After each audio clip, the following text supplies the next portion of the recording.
जय माँ इंद्राक्षी, जय अम्बे। इंद्राक्षी धाम में दर्शकों आप सभी का हम हार्दिक स्वागत करते हैं। आज के दिन जिन जातकों का जन्म दिवस है, मैरिज एनिवर्सरी है, उन सभी को हमारी तरफ से बहुत बहुत शुभकामनाएं। आज है वट सावित्री व्रत और साथ में अमावस्या। इसको हम बड़ मावस्वी कहते हैं और भी अपनी अपनी प्रांतीय भाषाओं में इसके अनेकों नाम हैं। लेकिन आज का ये व्रत और अमावस्या के उपाय वास्तव में हमारे पितरों को संतुष्ट करते हैं, सुख सौभाग्य को प्रदान करते हैं और दीर्घायु प्रदान करने वाला भी ये व्रत है। जानेंगे सारी जानकारी। पहले आज का पंचांग।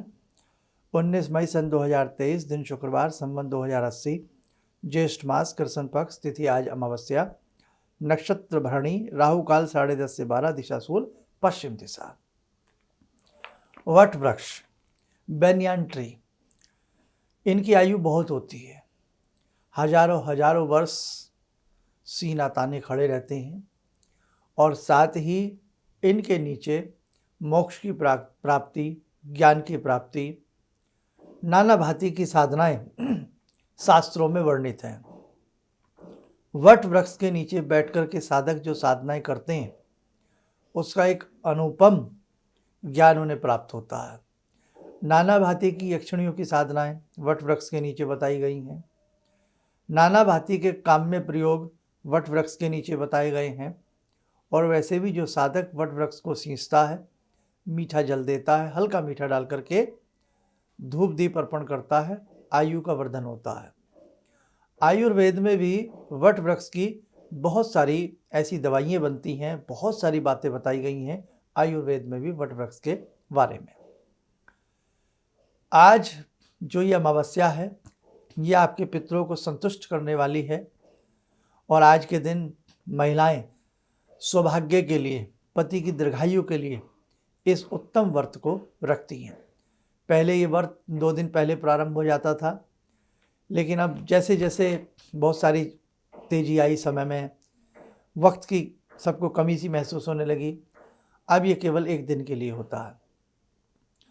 सत्यवान के प्राणों को वापस ले आना आज के दिन ही संभव हुआ और उसी दिन से ये व्रत प्रचलन में आया। सावित्री देवी भगवती की, माँ गायत्री की अनन्य उपासिका रही हैं और जब मैंने सारी बात अपने उस विशेषांक में आपको बताई थी कि उन्होंने अपनी मर्जी से वर को चुना, एक ऐसे वर को जो धर्मनिष्ठ हो, कर्तव्यनिष्ठ हो, ईमानदार हो। और जब पता लगा कि सत्यवान की आयु हुई 1 वर्ष के लिए है और जब वो अंतिम दिन आता है तो सावित्री भी उस दिन अपने पति के साथ जाती हैं कि आज मैं भी आपके साथ चलूँगी। लकड़ी काट करके वो भरण पोषण किया करते थे सत्यवान।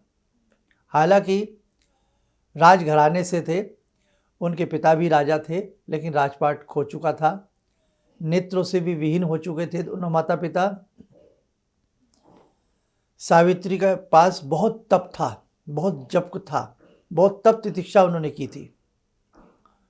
और जैसे ही यमराज प्राणों को हरने के लिए सत्यवान के आते हैं, तप की तपस्या से उन्हें यमराज सामने दिखते हैं। जब वो अंगुष्ठ जितने प्राण व्यक्ति के बताए गए हैं, अंगुष्ठ प्रमाण जितने आत्मा जब देह से निकलती है तो साथ साथ पति के साथ साथ वो चलने लगती हैं। यमराज चल रहे हैं, वो भी चल रही हैं। यमराज सोचते हैं कोई वरदान दे दूं, ये वापस चली जाएगी। वरदान मांगने के लिए बोलते हैं तो पहला वरदान मांगती है कि मेरे सास ससुर को नेत्रों की ज्योति वापस लौट आए, उन्हें ये संसार दिखने लगे। तथास्तु यमराज बोल देते हैं, वैसा ही होता है, नेत्रों की ज्योति लौट आती है। फिर साथ चलती हैं, फिर एक वरदान देने का सोचते हैं दे दूं, फिर चली जाए। दूसरे वरदान में वो अपने सास ससुर का खोया हुआ राज्य वापस मांग लेती हैं, वो मिल जाता है। जब देखते हैं यमराज ये मानेंगी नहीं और इतना इनके पास तप भी है, मृत्यु लोक में कभी कोई जा नहीं सका है, यमलोक में, तो यमलोक में जो जाने की हिम्मत रखे उसके पास कितना तप हो सकता है। ये गायत्री का तप था। तीसरा वरदान अति प्रसन्न होकर के देते हैं। तीसरे वरदान में वो मांगती हैं कि मैं सौभाग्यवती रहूं, अखंड सौभाग्य की प्राप्ति हो और मुझे संतान रत्न की प्राप्ति हो।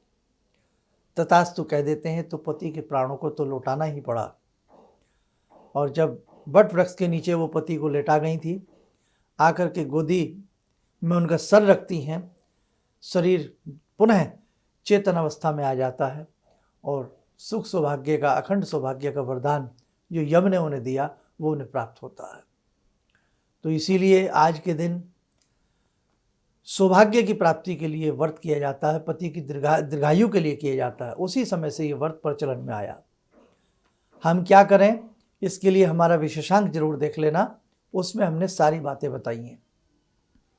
एक सौभाग्य पिटारी के बारे में बताया है, वो सौभाग्य पिटारी बना लेना जिसमें बिंदी है, काजल है, वस्त्र है, सारा सामान टोकरी में रख करके वो सासू माता को या कोई सासू माँ के मानिंद हो, समान हो, उन्हें आज के दिन दीजिए, चरण छूजिए, आशीर्वाद प्राप्त होता है।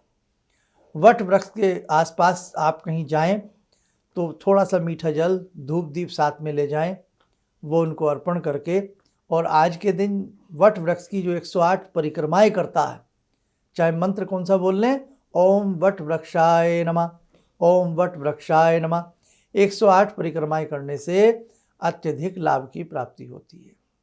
कच्चा सूत वट वृक्ष के चारों ओर 11 बार 7 बार लपेटने से कामनाएं पूर्ण होती हैं। अब ये कच्चा सूत जो लपेट रही है क्या है? एक तरह से वट देवता को ये वस्त्र अर्पण किया जा रहा है। ठीक है, तो ये वस्त्र ही होता है एक तरह से। जब हम पूजा पाठ करते हैं उसमें भी हम यज्ञोपवीत कई बार नहीं होता है तो मोली जो टुकड़ा होता है हाथ में बांधने का, जो कलावा होता है, वही हम अर्पण कर देते हैं। तो वट वृक्ष के चारों ओर जो आप ये आवर्त बना रही हैं तो ये वस्त्र रूपी होता है। तो वहाँ जाएं, वृक्ष देवता को प्रणाम करें, धूप दीप अर्पण करें, हल्का सा मीठा जल सींचें उनकी जड़ को, प्रणाम करें और 11 बार कच्चा सूत लपेट दें।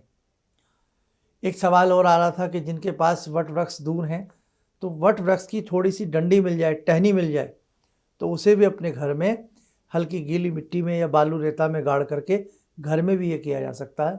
और बाद में वो डंडी अगले दिन किसी निर्जन स्थल पे, शुद्ध स्थल पर उसको आप रख करके, आपके घर परिवार वाला रख करके आ सकता है।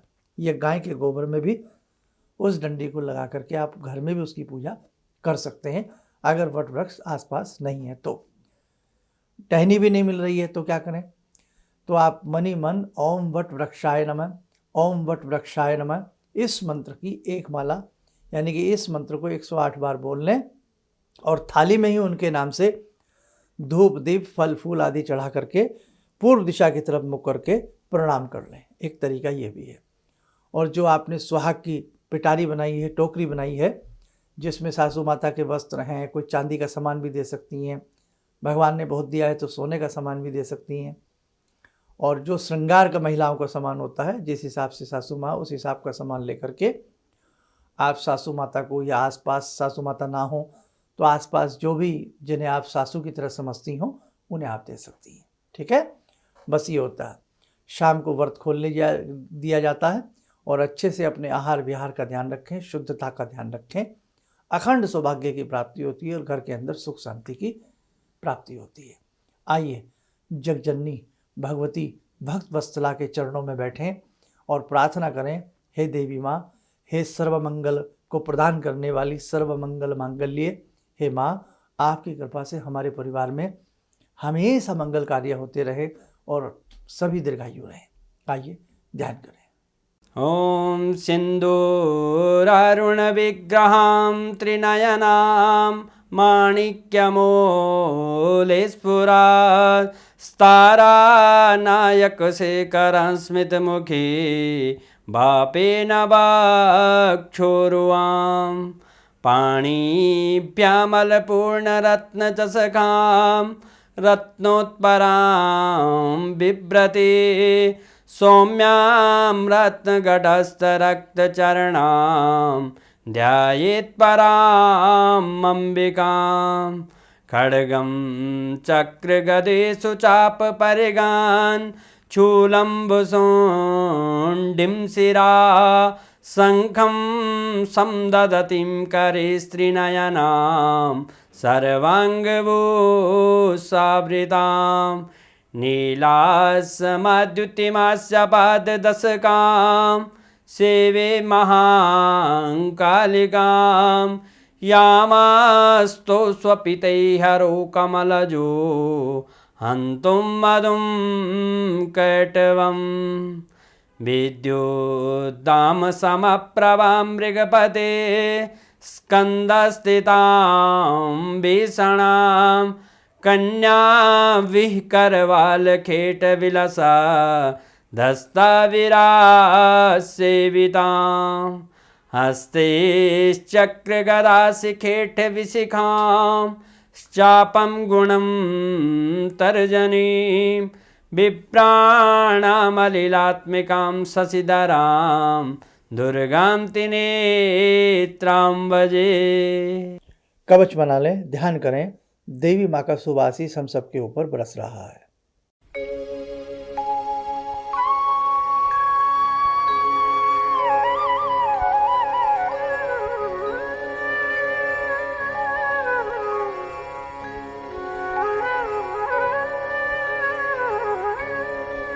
ओम बोलते हुए नेत्र खोलें, सामान्य हो जाए। देखो साधकों, बाकी और डिटेल के लिए जो हमने 1-2 दिन पहले वट सावित्री के ऊपर विशेषांक बनाया है ना, उसे भी आप लोग देख लें और अच्छे से करें ताकि आपको लाभ की प्राप्ति हो। आज जैसे कि अमावस्या भी है तो 1 लोटे में जल भर के काला तिल डाल करके, थोड़ा मीठा डाल करके दक्षिण दिशा की तरफ घर के पुरुष जरूर देवें। ओम पितृदेवताभ्यो नमः बोल करके आप दें। आज के दिन पितरों के नाम से खीर बना करके, दिया जला करके दक्षिण दिशा की तरफ मुँह करके उस दिए पे हल्का सा खीर का छींटा दें। जल समीप रख लें तिल वाला।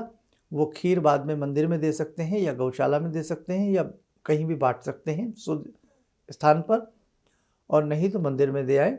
और बाकी जो खीर बची है उसे घर में आप प्रसाद रूप में ग्रहण करें। आज के दिन पितरों के नाम से सफ़ेद मिठाई बांटना, फल बांटना, पक्षियों को दाना देना भी बहुत शुभ होता है। गौशाला में जाकर के हरा चारा अपने पितरों के निमित्त देना, गौ माता की सेवा करना, ये भी आज के दिन बहुत अच्छा होता है। गायत्री यज्ञ करना अपने घर में आज के दिन बहुत अच्छा माना जाता है। अपने जो भी आपके इष्ट हैं देवी देवता, अच्छे से उनका श्रृंगार करना, धूप दीप देना आज के दिन बहुत श्रेष्ठ रहता है। तो जितना आप लोगों से बन पड़े उतना आप लोग अच्छे से करने का प्रयास करना। आप स्वस्थ रहें, सुखी रहें। इन्हीं शुभकामनाओं के साथ हम अपनी वाणी को विराम देते हैं। जय जय अम्बे। मुझे ये अंदर से विश्वास हो रहा था कि जो चीज़ 2-3 मैं ढूंढ रही हूँ, क्योंकि थोड़ी बहुत मैं भी भगवान में आस्था रखती हूँ, तो मैं ये सोची थी कि मुझे वो चीज़ें मिल जाएंगी। और रियली मुझे आज यहाँ बैठ के ऐसा लगा, जो आपने 2-3 चीज़ें करने के लिए बताई हैं, कि शायद मेरी समस्याओं का हल शुरू हो गया आज से। किसी भी समस्या के समाधान के लिए मिले प्रसिद्ध हस्तरेखा एवं वास्तु विशेषज्ञ प्रोफेसर धर्मेंद्र शर्मा जी से।